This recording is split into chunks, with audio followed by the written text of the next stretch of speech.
Episode number 25, and yeah, so I didn't know where I was left off last time, as you remember. If you watched this episode, if you watched the previous episode before this one, but that's alright, because we're gonna figure out exactly where we are this time around, and I'm saying that with absolutely no confidence, because I really don't know what I'm talking about. But I'm probably around this area right here is all I'm gonna say because, well, I have no reason to believe that I'm not, considering that all other ways of measuring this stuff basically indicates that I'm around the general area of Wise Man, which is the first city that we're going to be encountering along our long journey. And, yeah, so, with all that being said, actually before I get started, I should probably just turn it to satellite mode so you can get a better idea of what it looks like around here. With the, Street view on Google Earth, we can see that it does not really look like the way it looks like in the Minecraft game anymore. There's not really any of these forests in the actual game itself. Mainly because I don't think that the actual world generation can detect trees around this area. Because, well, for whatever reason, I don't even think that the map is capable of detecting there being any of wood around these parts around here. So it just makes everything all flat and snowy and just completely plain like it's always been. And that's disappointing because now even the road is supposed to be paved and the road's still the same texture as it's always been. I don't think that's going to change anytime soon. I think the roads are always just going to be these very dark gray looking type textures, and I think that's just the way that the world has it set. Automatically. That's correct. One of these days, I'm just going to completely forget exactly. I'm going to lose track of all of the numbers of episodes that we're on, and I'm just going to be basically doing this without even knowing exactly how long I've been doing it for. Already, it's starting to happen, as you can see. We are question mark in. That's pretty impressive. That's a lot of miles right there. We know our altitude better than we know our distance. I don't know if that's a good sign or not, but I can't figure it out anymore. What's going to happen is that when we come across to this turn right here, it's gonna be quite obvious that we've been there because the road's going to make a very tight left turn, and then it's not gonna be too hard to figure out that we're gonna be right here. We have yet to come across that, so I'm assuming that that's going to be the dead giveaway to telling us exactly that we're gonna be crossing this area. There's not going to be a bridge over this river because bridges don't spawn in this game. As you probably can tell at this point, there's no unnatural structures that are supposed to be around here. It's just all the natural world. Now this is probably going to be ice as well instead of actual water because there's no water that spawns in the snow biomes that this world is generating around these parts in Alaska. And that's cool. So, I'm sure we are all in very happy moods right now, considering everything that's going on in the country, if you live in the United States of America. I'm sure no one's upset at all for any reason whatsoever. So, I'm glad that we can all say that we're happy right now and nothing weird or wrong is happening whatsoever and our lives are perfect. I'm just going to assume that for obvious reasons, and if you can't catch what I'm trying to say here, then you should probably learn what sarcasm is. So, now that we have that established, let's get right back into the jams.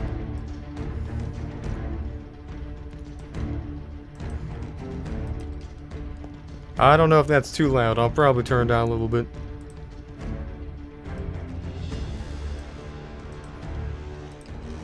So when this road turns straight to the left right here, it'll be pretty much certain at that point that we'll know exactly where we are.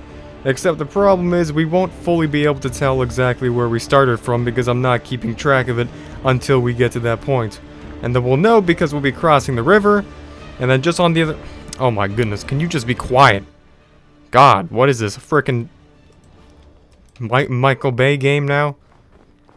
Sell this game to Michael Gay. Michael Gay, oh my god. Sell this game to Michael Bay.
I don't know if I'm just crazy, but this kind of sounds like Outlast music. If you've ever heard of that game, chances are you probably haven't.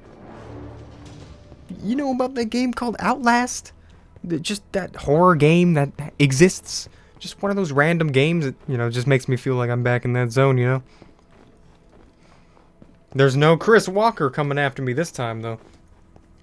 I missed the perfect opportunity to play that on Hallows Eve.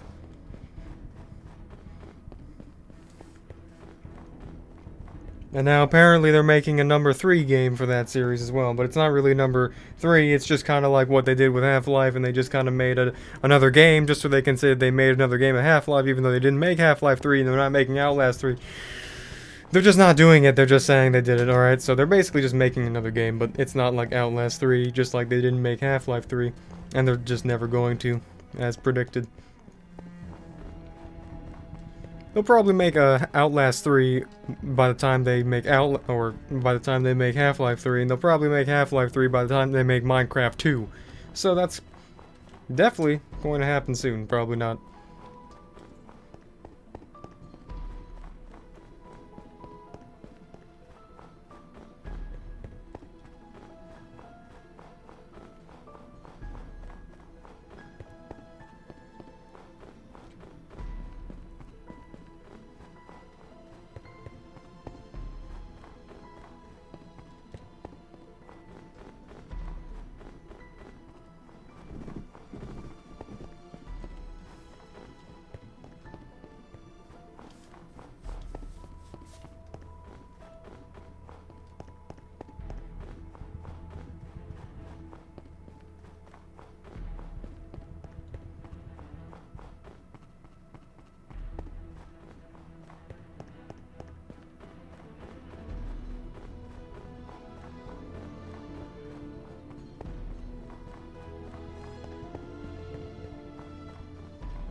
Well, basically, I don't even know what to say in these episodes. I've pretty much said this before. It's not like this is a Minecraft Let's Play where there's always a continual amount of things to talk about when you're proceeding along with the gameplay, in terms of you encountering things and finding things in the game, which progresses your progress in the actual completion of the game. Because this, we're not completing the game, we're just frickin' walking across the whole earth.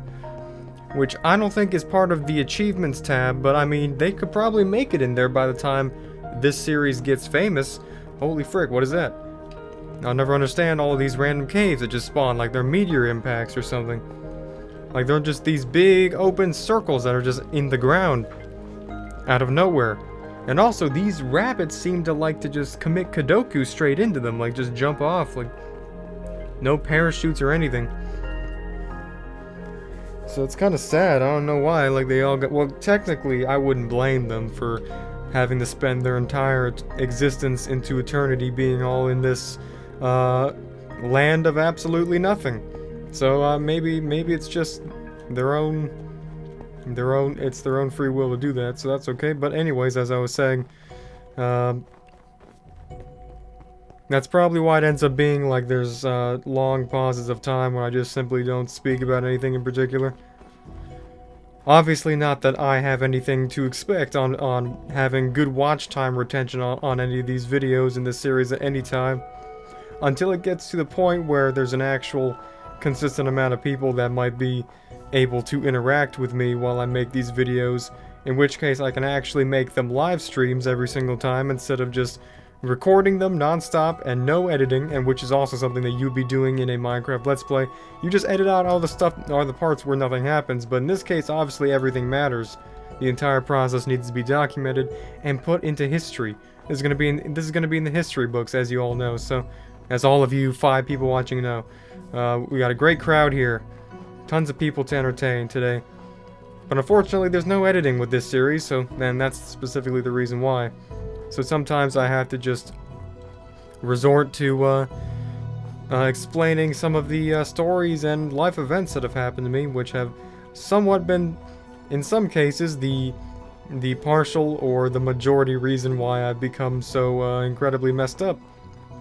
In general, you know, why you can probably detect how I am extremely not normal as a human person. So, yeah, that's generally what my favorite thing to do is when I like to, be in the particular zone of talking about random things. There's nothing really to discuss, like there's no trees or anything that I can even get around here. There's nothing I can even, obtain in the game. I can't even make a simple snow golem or anything of that nature because there's just no resources and nothing of which to do that, and there's probably not going to be anything for a long time. But in general, you obviously don't know who I am, and that's obviously normal because I've never even introduced myself and I've never given anyone a reason to understand who I am whatsoever. Because all you really need to know me by is just a silly person walking across the entire earth in Minecraft. But I have other channels on YouTube that have quite a bit of subscribers on there that I've spent a lot of time breaking world records on. And in total, I've broken about 10 entire world records, and 5 of them have been official world records that I actually have plaques for. And one of these episodes I might just have to take some of the time out of the walking time to basically display one of the world record plaques that I have, to explain the backstory of them, and to explain how I even got it to begin with, because lots of the world records that I've achieved, basically every single one of them actually up to this point, the world record dealers, which manage all of the official world records, called the Guinness World Records Official Company, they always look at me like I'm just some crazy psychopath every single time I tell them I've broken another world record. I email them and I call them up on speed dial, and I'm like, yeah, what's good, fam? I've broken another world record for you. Give me one of those shiny plaques again. And then they'll be just basically looking at me like, are you out of your mind or something? Because it's always some stupid, unbelievable thing, like something that they're usually not even world records that I've broken from anyone, because no one's actually attempted them in the past. I always just set the world records. Like, I've broken, for example, the fastest growing channel to 0 to 1,000 subscribers in the shortest amount of time. And originally the record to that is 4 days, and eventually that was overtaken by someone, so I had to get my throne back, and I had to beat it in about 20 hours, I think. That's the most recent record that I broke. And of course, you might be familiar with a live stream that went viral a long time ago. If not, that's perfectly fine. But Just a random live stream idea that occurred to me one day, and I thought, wouldn't it be nice if you can somehow figure out a way to play a never-ending game for forever, or for an entire year straight. So I programmed an automatic playing robot to play the game Subway Surfers for an entire year, and I filmed it as a live stream on one of my channels, and that obviously became a world record as well, because it actually did go for about 365 days. But when we get into the more ridiculous category, we get down to some of these things, like what I'm doing right now before your very eyes, which I have not announced anywhere or really made public to any extent, except for just making these videos public up to this point. But I've actually had no incentive on accumulating any form of attention to these videos or to this entire process yet, simply for that obvious reason, because we're so close to just the very beginning in the early days that there's no reason to even suggest that this will even be successful in the future. But when we get to about the 1/4 way in, or maybe even 1/2 way in, then at that point we'll be able to make this a more public event taking place, and perhaps even start focusing on developing an audience that I can at that point interact with on an episode basis throughout the entire episode, answering questions and even taking suggestions in the live comment section if that's even a possibility. But also in the same category of ridiculous world records that I've attempted but actually failed, we come down to some of the things that I've actually done in real life, such as staying on a lake over a 1-week period of time non-stop, which was one of the attempted world records that I tried to beat, which didn't work out successfully at all. Basically what happened was, me and a friend of mine were going out to Utah for reasons of filming videos and producing world record type video productions, and one of them happened to include staying on or going out in an inflatable raft on the Salt Lake in Utah, which is the largest inland lake in the continent. The continental, you know that one continental continent thing. And that means that it's about 50 to 100 miles long, and it's, for all intents and purposes, about the general size of a small ocean type of a body of water.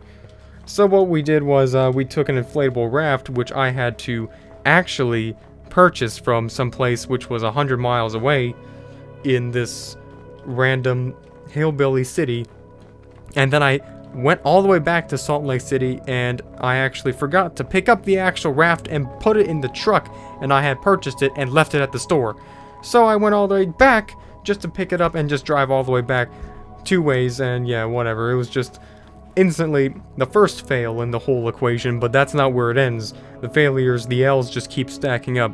So we took the inflatable raft, which we didn't even test inflating whatsoever, without any prior experience, and we dragged the whole thing out to this this landing spot where they had this beach right next to this marina type area where they have all these boats and all of these random things that for whatever reason people like taking out on a big lake that's 90% just plain salt.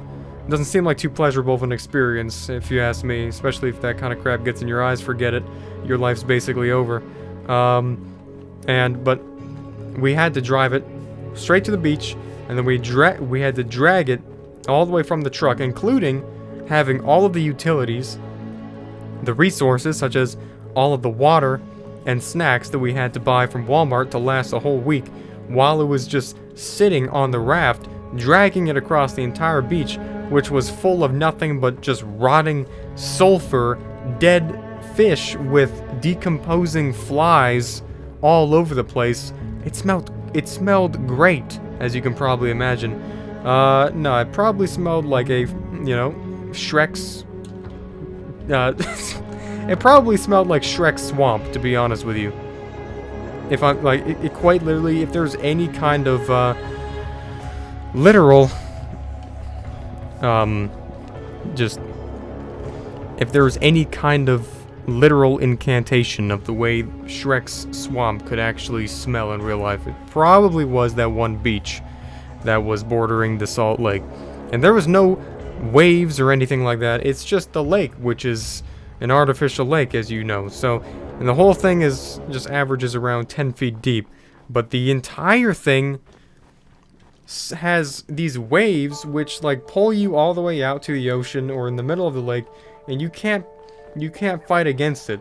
After I got done basically trying to even like fill the raft full of air, which took an entire half hour because I had to manage doing it with my bare lips and nothing else, since the actual pump itself was completely defective that I purchased for $50. The raft finally was full of about 75% of nothing but the carbon dioxide coming straight out of my deflated lungs. And then we dragged the rest of the raft, we dragged the raft the rest of the way until we were basically at a place where it was like knee-height level water on the Salt Lake. And then we jumped in, we started using shovels because that's what our solution was to paddling. There were no paddles available. No like normal paddles that we could have just purchased because it wasn't the right season, you know? So that was good. So we had to purchase shovels. So we used the shovels to paddle out into the middle of the lake. And by the way, we filmed this whole thing as well. We paddled about 1,000 feet into the lake, and I fell into the lake on accident. And I was like, oh god, I'm gonna die. And then I just stood up, and I was still waist deep. And I was like, okay, well, this is pathetic and kind of boring.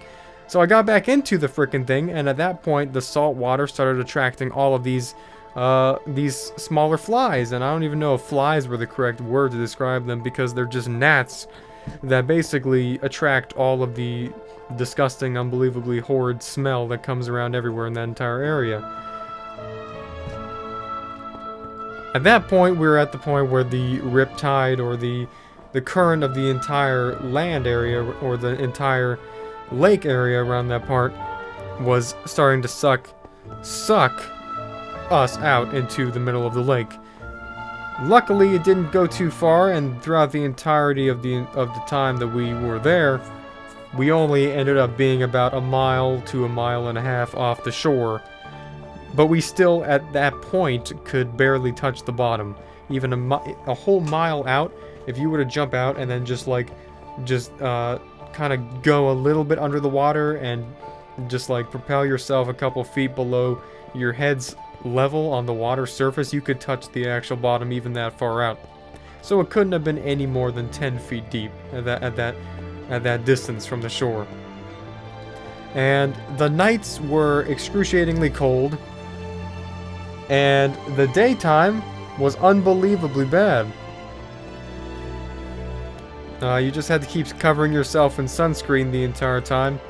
And then during the night, it just sucked ass because, well, the flies didn't go away at any time. And they basically made 90% of the food source, which was snacks like Doritos and Welch's gummy snacks. They were basically making all of those go to waste, and they were no longer good because they were being invaded by the continual armada of just flies going all over the place. But luckily we had these 2 umbrellas that sheltered us from the direct exposure of the sun. Otherwise, I think in general my appendages would have become more red than a baboon's ass in terms of how sunburnt they would have, how much of a sunburn they would have received.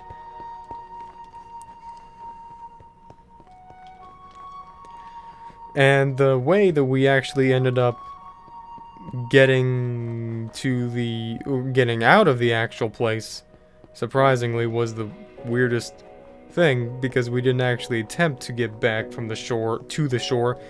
The current decided to shift and end up just dragging us all the way to the shore in the middle of the night, which ended up basically beaching the entire raft with me inside, just right in front of this big refinery And this refinery was on the southest part of the whole lake. And it was like most likely the cause for the ridiculous the ridiculous aroma around that area. Mainly because it was probably just dumping all of their frickin' nuclear waste into the lake because why not? And I was pretty much floating in that for about 3 days. It was 3 straight days that I was there. And also, the lake was so salty, which was almost a good thing, that if we dropped the shovels multiple times in the water and they just floated. Like in the water, the shovels, which were made of metal, were just floating in the water, which didn't make any sense, okay? But, yep, they just bobbled on the surface, never going below or sinking. Which is almost a good thing in terms of everything, because had we actually not been in a salt lake, we would have probably just sunk the entire raft in general. But on that same trip, this was earlier, before we spent 3 days, and that's why it wasn't a world record, because we were supposed to spend a week doing nothing but being lost at sea in the middle of the Great Salt Lake in Utah, but we only managed to do 3.5 days. But I think it was by the mercy of Poseidon himself, because if you want my honest opinion, we didn't have any chance on getting back to the shore if we truly wanted to, had the currents not just basically forced us to go there anyways. So maybe it was a good thing, because there's no way that we could have at any point just made it back if it wasn't like the currents, because, well, the currents are dragging the water at like 10 miles an hour. And we're just too lazy and weak to do anything about it, so. A few days before we attempted to do that, we also stayed 24 hours at this place, which was relatively nearby, only about 150 miles east, which was the mysterious place of Skinwalker Ranch. And the reason that we were inspired to do that is because the original idea was to go to Area 51 and spend 24 hours at Area 51. This was, by the way, this whole thing took place August 2019, only a year ago. This is not like a long time ago. The reason why we didn't end up going to Area 51 because, well, my original video idea for the whole thing was staying at Area 51 for 24 hours. What happens that very week is Mr. Beast, this other humongous YouTuber, makes that exact video on that week we were supposed to go. So I'm like, okay, great, that's cool.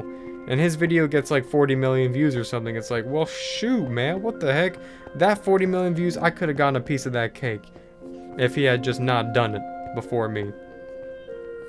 So we had to replace the location with Skinwalker Ranch, since it was pretty much another good location, which was a spooky location. I think we might actually be here, now that I think about it. Unfortunately. That's way nowhere near as far as I thought I was. But at least I know where I am in general right now, so. We stayed overnight, or we attempted to stay overnight at Skinwalker Ranch. But just like us trying to stay 3 days or trying to stay a week on the Salt Lake Sea was a complete L over and over again, this was even more of an L, even though it actually ended up better in terms of its final result than the Salt Lake was, because we ended up actually successfully staying the night, but not really at the same time. It's mainly just because so many bad things happened that basically made it so that everything was super close to going extremely wrong, but every single time they kind of just didn't go wrong. So it's almost like we were so unlucky to have the most wrong things happen, but they didn't actually happen. If that makes any fucking sense. Basically, we went there at Skinwalker Ranch, and the very instant that this whole time we were just renting a U-Haul truck, by the way, because I didn't have enough of resources to be able to rent a car, because I wasn't old enough to actually rent a car. You have to be like, first of all, they say you have to be 18, But then all of a sudden they change their mind and they say, oh, you have to be 21. And then it's like, okay. And then now all of a sudden they say you have to be 25. It's like, well, can you make up your freaking mind?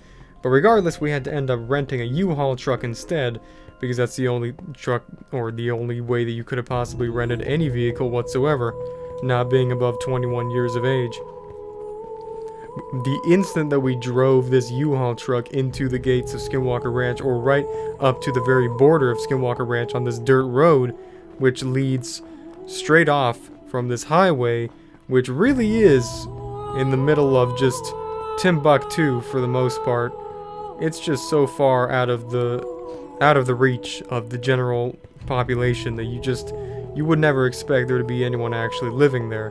And the entire population of that entire area was composed of a bunch of trailer-looking houses with a whole bunch of trashed vehicles in their front yard, and AC units that were basically just hanging out of their windows.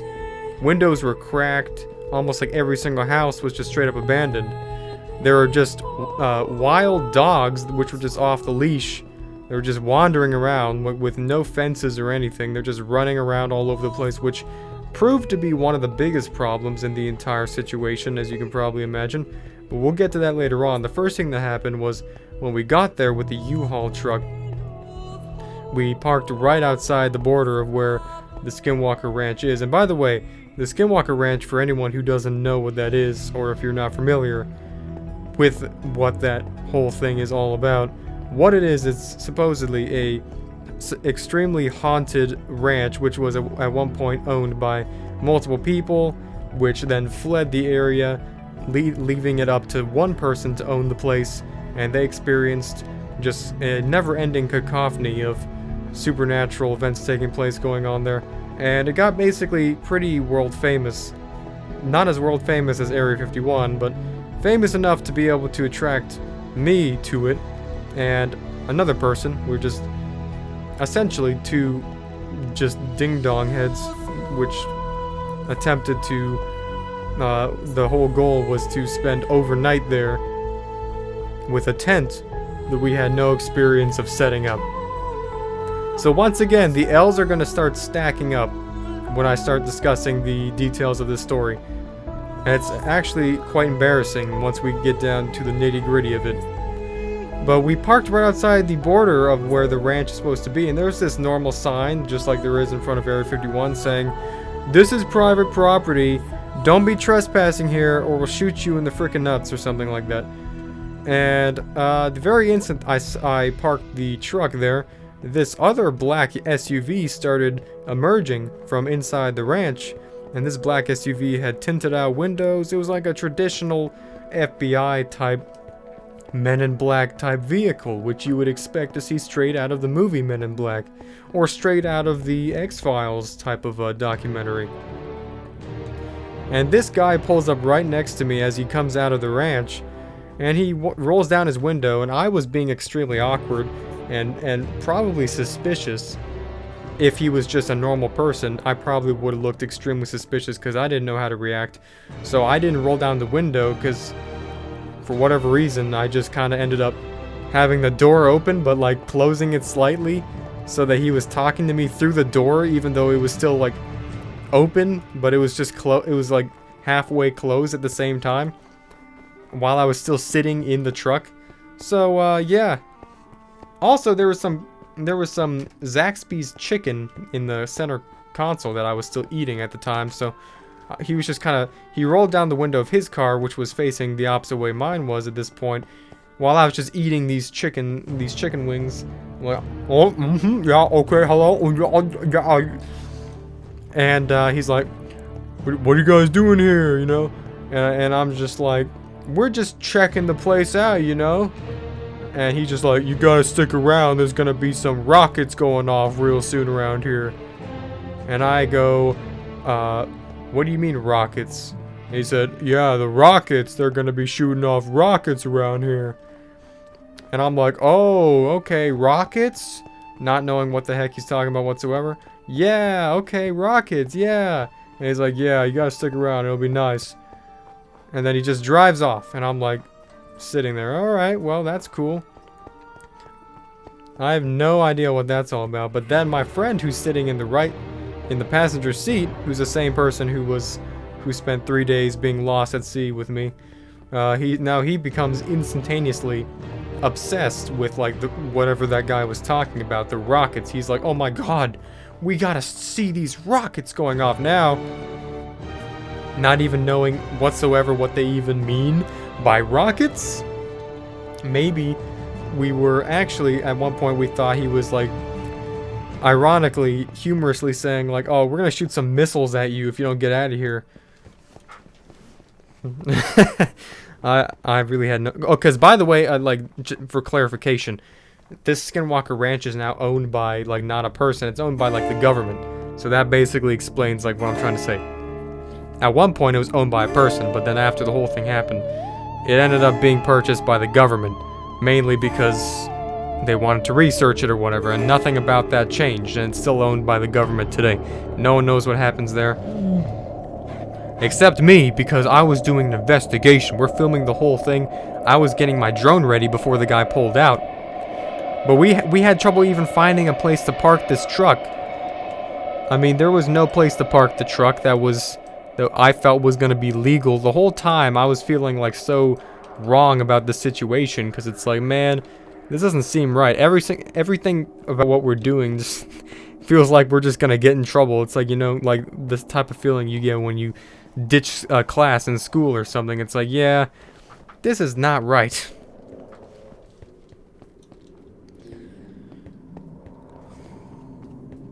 But because, like, I mean, we eventually just had to figure out parking on the side of the road, which didn't really seem right. I mean, there were these still rabid dogs that were just running around, and at some point they were even chasing us every single time we made any kind of movements around the truck area. These dogs were just running around and circling around us, and man, these things were gonna bite my ass. Like, they were, like, you couldn't tell me that they weren't gonna bite my ass if I didn't, like, just do some, if I didn't, like, get in the truck. At one point they were running directly at the truck, and I had to my friend and I had to just we just hopped in the truck so fast and slammed the door.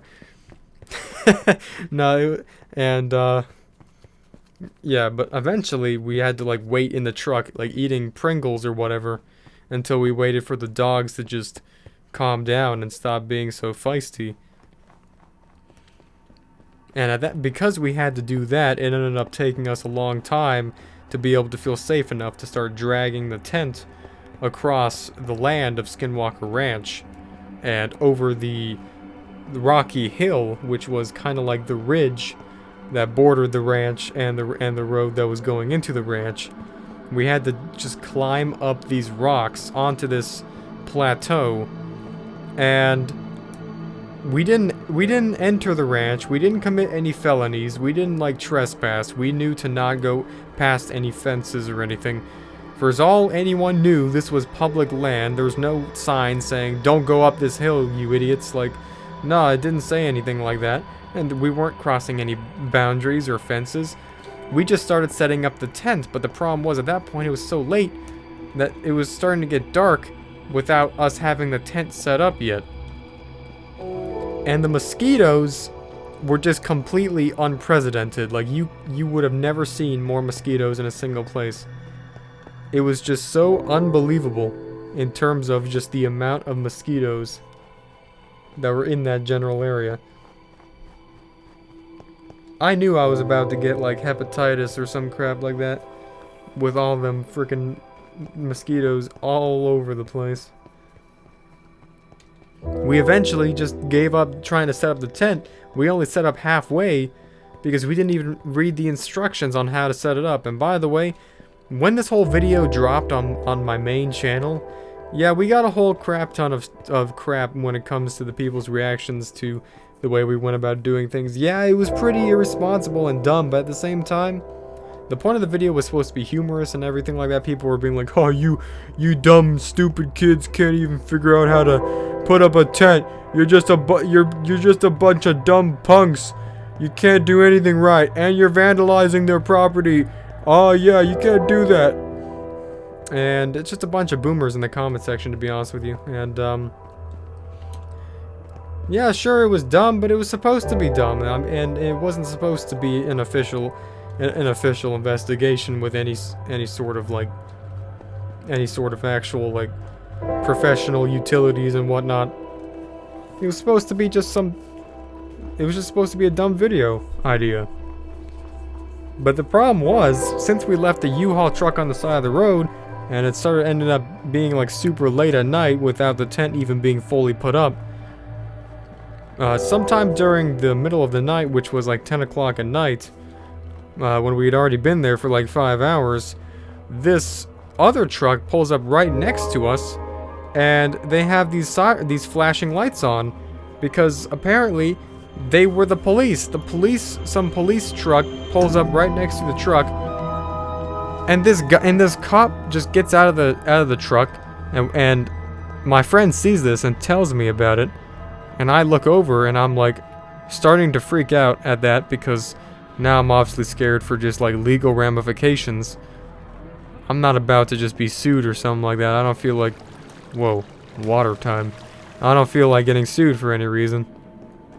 And this guy pulls out this flashlight, and this flashlight is so powerful. This thing stretches out like 300 feet, and he just starts illuminating the whole side of the entire ridge. He starts like flashing it all around, and my friend insists on saying, "Oh, we have a flashlight. Let's signal him so that he knows where we are, who we are, so that he knows we're not like criminals or something." And then instantly, I'm like, "No, stop! Don't do that." Because for whatever reason, like, I was not about ready to just get all into that stuff, you know what I'm saying? I was ready to just, you know, obviously make ourselves known if we had no other choice. Like, if this guy were to start actually, like, looking for us, and if it was obvious he was going to find us, then yeah, sure, I'd be like, yeah, you know, here I am, don't arrest me, and we're just doing a stupid video out here. But I wasn't sure that was going to happen yet, because we were still quite far out into the ridge, and you couldn't see anyone in the middle of the night. But at certain points, the guy's powerful ass flashlight is like going all over the place, even flashing around the rock that we were like hiding around. We weren't really hiding, by the way. We were just staying in the same place we were before, looking at the ranch, but he just couldn't see us from that vantage point. The reason I wasn't about to just give myself away to this cop, who is now investigating this seemingly abandoned U-Haul truck on the side of the road, was because because I'm responsible for this U-Haul truck, like my friend isn't, obviously. I'm not about to risk anything, like, of this U-Haul truck getting towed away, because I'm not about to just start paying all that kind of money, man. I don't know what would happen if that would happen, if he's like, yeah, we have to tow this thing away now, or we're gonna give you a ticket or something. Like, I feel like there just wouldn't be a scenario of him just letting me off the hook if he were to find me. You know what I'm saying? I don't think he would be like, because it seemed like this guy was called by someone, by obviously probably some nearby neighbors, because he went off and started talking. He attempted to go to this neighbor's house, but then he was going to like knock on their door or something and talk to them, but the same dogs came around, and he was like, nah, frick that, and he didn't go to the house after all. He went back to his truck after that. The dogs just completely didn't let him go through. Because I knew for a fact, like, honestly, if I were to just let myself be known by this guy, he'd at least give me a ticket, or he'd tell me I have to get towed or something like that. He wouldn't just say, oh, you know, you gotta leave. Like, it's very unlikely that they would be driving out in the middle of the night in the middle of nowhere just to give me a warning. Like, nah, they got their quotas, and they gotta be handing out their tickets to make money, so they would be giving me a ticket. I'm not about to pay a couple $100 ticket. So obviously, the worst that can happen is that the guy would just leave and call a tow truck or something, I don't know. And that's exactly what happened. Like, the guy just left. Now, I don't know if he actually ended up calling a tow truck. And the thing was, it was so late at night that's also one of the things I thought. Like, there's no way they're going to call a tow truck this late at night. So once he left, we just ended up leaving. And I just said, alright, now we got to go. I'm not about to just be responsible for this truck. I don't own this truck. It's like a rented truck. Can't just get this thing towed away, man. That'd just be a complete disaster. And the cop car left, or the cop truck left, because this is in the middle of the truck country. And we took that opportunity to completely get the frick out of there. We had to go through that whole area of desert to cross that area just to get back to the road, trying to hopefully not agitate the dogs, which were still around. We just couldn't see them anymore, which was a little bit dangerous. I mean, it's just, the whole situation was now very scary. It was very cold. It was 45 degrees outside, and we were crossing the desert, trying to make it to the road after we got down from the giant ridge that was around there, and we still heard these distant barks from these dogs that were all over the place. And this nearby neighbor's house was across the street, and you saw that their lights were on and everything, so clearly people lived there. But it took a long time to get to the point where, well, what is this? It took a long time just to get back to the road where the truck was parked.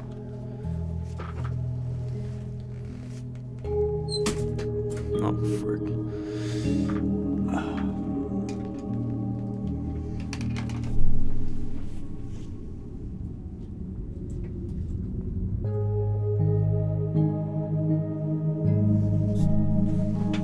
My camera just fell down. The exact camera that I was using on that day, actually, as a matter of fact. One of the cameras, why is it not focused on me? One of the cameras that I was using. Hello? Why is it not focusing?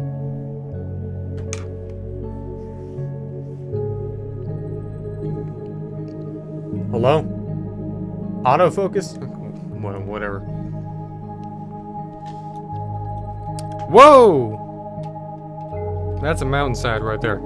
That's kind of what it looked like. That's kind of what the ridge at Skinwalker Ranch looked like. Here's the road, and we were like up there. We had to go all the way down and then cross all of this area, and like the house was right here.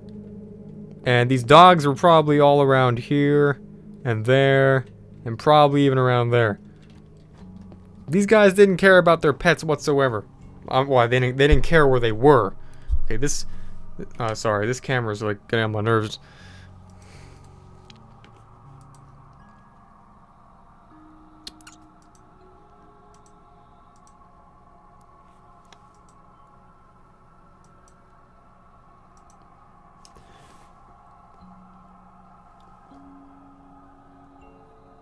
Why is it not focusing?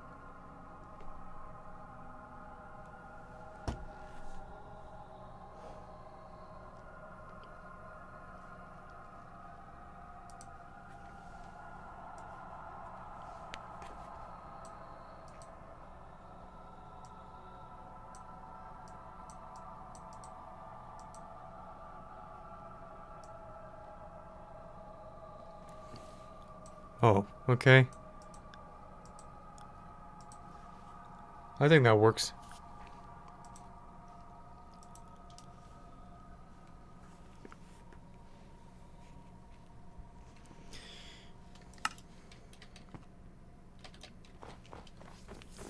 Oh yeah, so when we finally got back to the truck, we just skedaddled. We got out of there as quickly as possible. And everything about that area was so weird and creepy. Even the telephone poles were making these weird sound effects. Like, you got near the telephone poles and they were making these, like...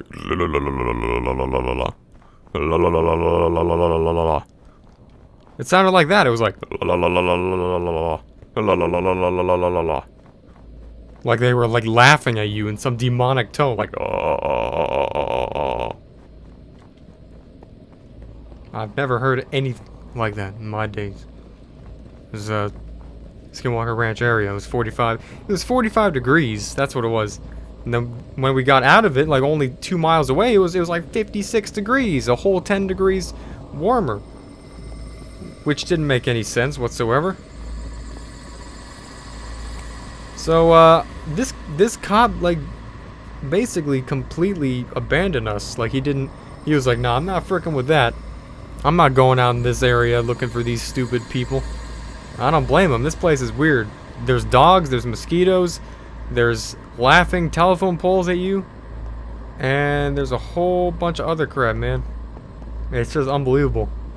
I think at the end of this video, once we conclude walking, I'll show you some clips of the video that is of particular interest. I think I might have it.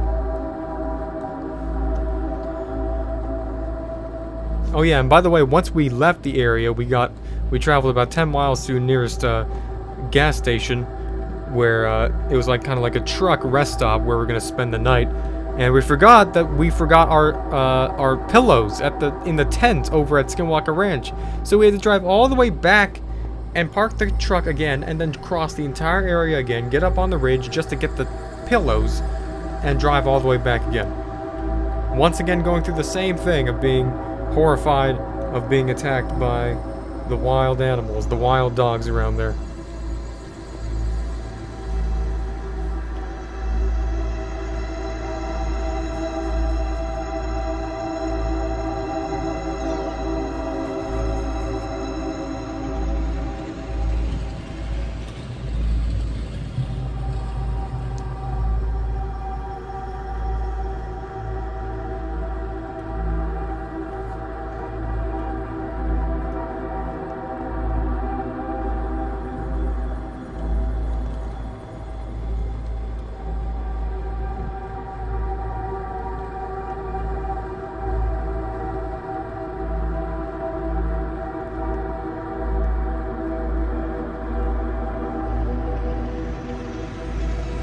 Oh yeah, one other small detail that happened while I was not at Skinwalker Ranch, but at that rest stop right behind the gas station, right after we left Skinwalker Ranch, was the entire time we obviously slept in the back of the truck. There's quite literally just no other place.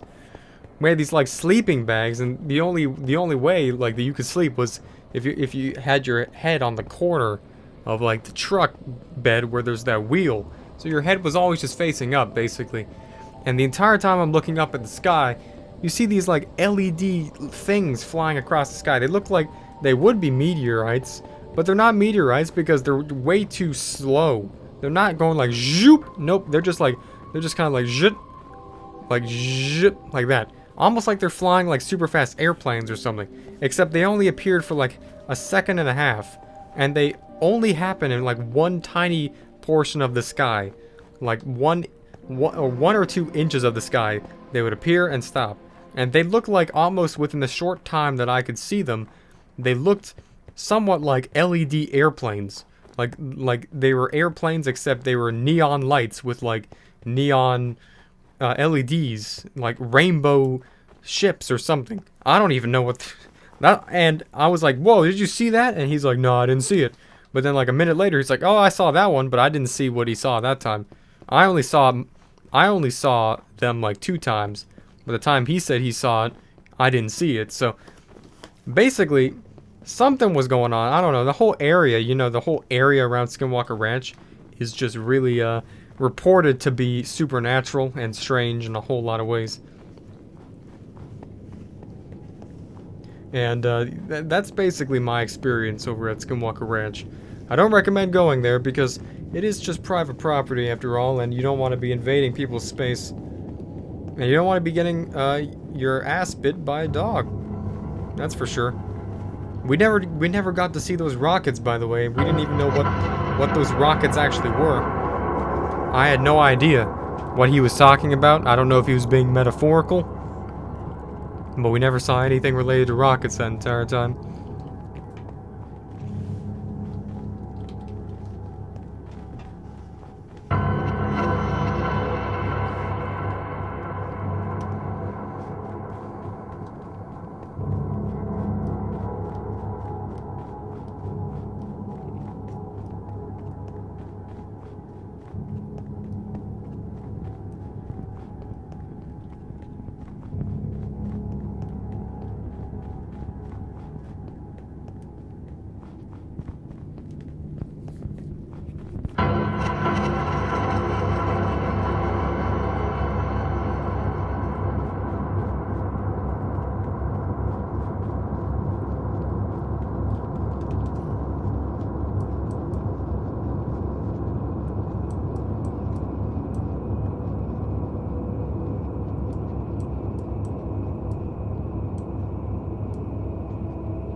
Okay, so now we know exactly where we are. We are at this point right here.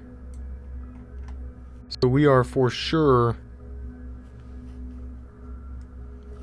Alright, so I know exactly where we are.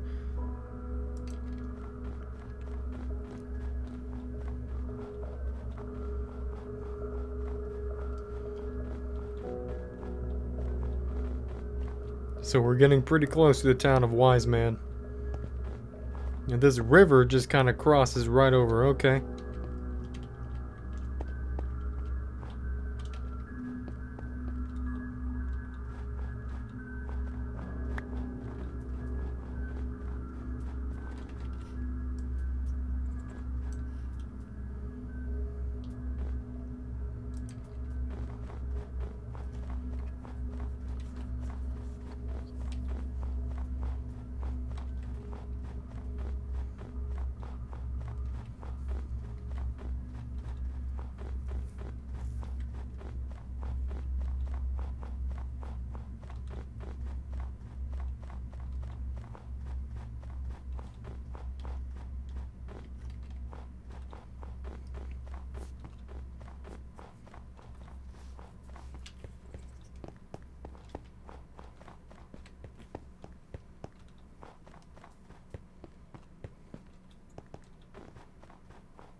Alright, so now I know exactly where we are and we're back on track again.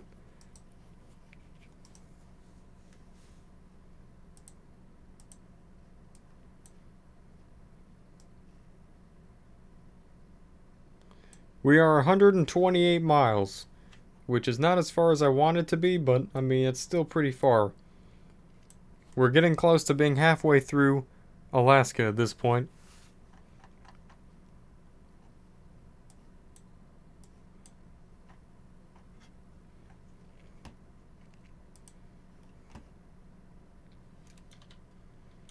$399 feet.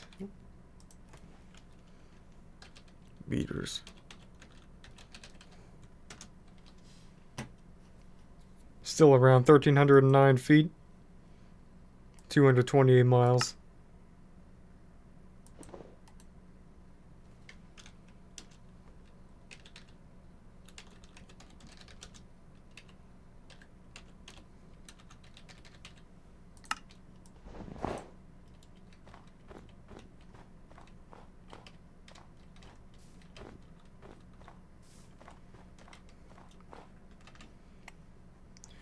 Alright, and this is what it looks like right about here. Sunset now, apparently. The city of Wise Man is over there. Seeming to be less snowy now. Less Arctic-like. And it's actually looking like more like we're getting into the warm territory. Alright, but with that being said, I'm going to show some of the clips of the story I was just talking about in a couple of seconds. While I just be right back, so hold on.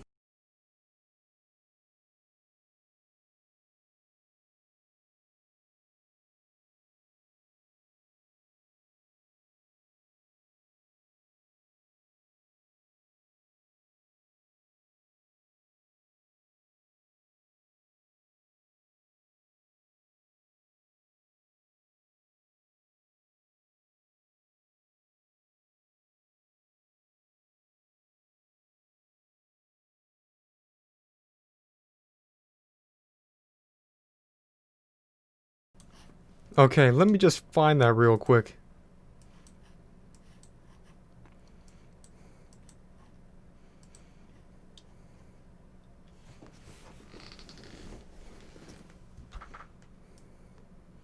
Now, I actually might not have it on here for whatever reason. So I'm gonna go ahead and find it on the browser.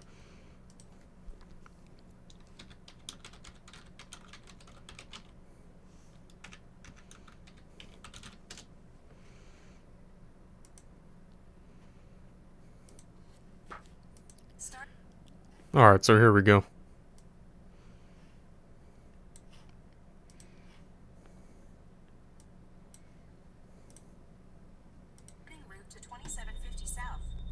There you hear it, right?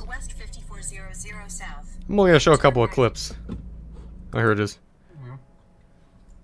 There's no reason for anyone else to be out here, so we're not gonna worry about our cars being towed or whatever, someone having to come through here. Because no one lives here anymore. Like, I'm pretty sure this is all just like government and all of the property. And they would... And, so this is the part where well, you know, like I just said.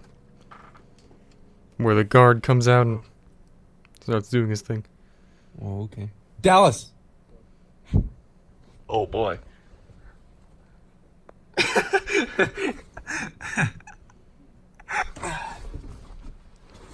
Where's the controller? Sorry. Huh? Where's the controller? It's back there. I don't know. Just keep recording, man.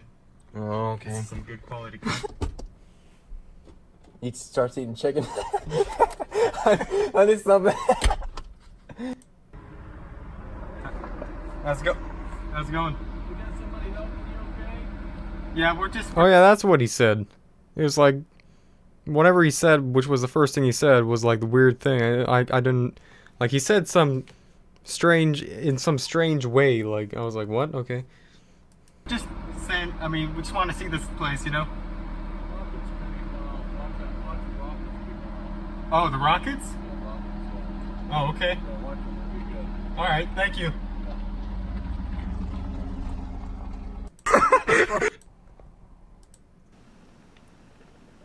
There's just some of the dogs that Look at were that going zoom. after us. Oh, let me see that good stuff. Oh, that's really good. That'll be a good That's the ridge that we were on. This one? No, like where the truck. Oh, you can actually see we're going. Ridiculously stupid, Oh. dangerous. Well, that was easy. So that's the border of the ranch. That's That Mexico. fence. Yeah, that's Mexico. A problem, but we don't have hammers. We didn't get a hammer, so it looks like we're not gonna be sleeping in a tent. Well, we're gonna be sleeping in a tent, but it's not gonna be built. So yeah, there's the car way down there. Actually, you can't see it. It's just far. A light. So what do we do now? Just wait. Wait, there are people. Some kind of light's moving over there. You see it? There's like a flash. Can we stay here? No, this is when the cop car came around. Now this is where things get interesting. Oh, he's walking over to that house. He's gonna talk to the people. He's not gonna mess with those dogs. Shine. Oh, you have the flashlight. You have the flashlight. Give me the flashlight. No. Dude, you're just jumping to conclusions. Really good filming here, as you can see. You could see a whole lot. Came Fire that prepared nice with that rocket. night vision goggles. Well, fire the rockets. Didn't explode. The rockets are afraid of the guy behind us. Oh, there's another car coming. Oh, he just kept on driving. They're probably, they're like gonna meet. They're looking for us down there. They think we like walk down there. I'm like a spy. Whoa. It probably is a dude, there's a police station right down the road. No, he's just leaving. They're just leaving. Well, guys, that was crazy. We're like talking to, assuming that some area could want a simple truck on the side of the road and just camp like a normal person. I mean, come on, man, really? I tell you what, I hope we don't see any blue lights tonight. I mean, degrees. We definitely slept there. Yeah, totally. Yeah, this was the process of taking the thing off of the mountain.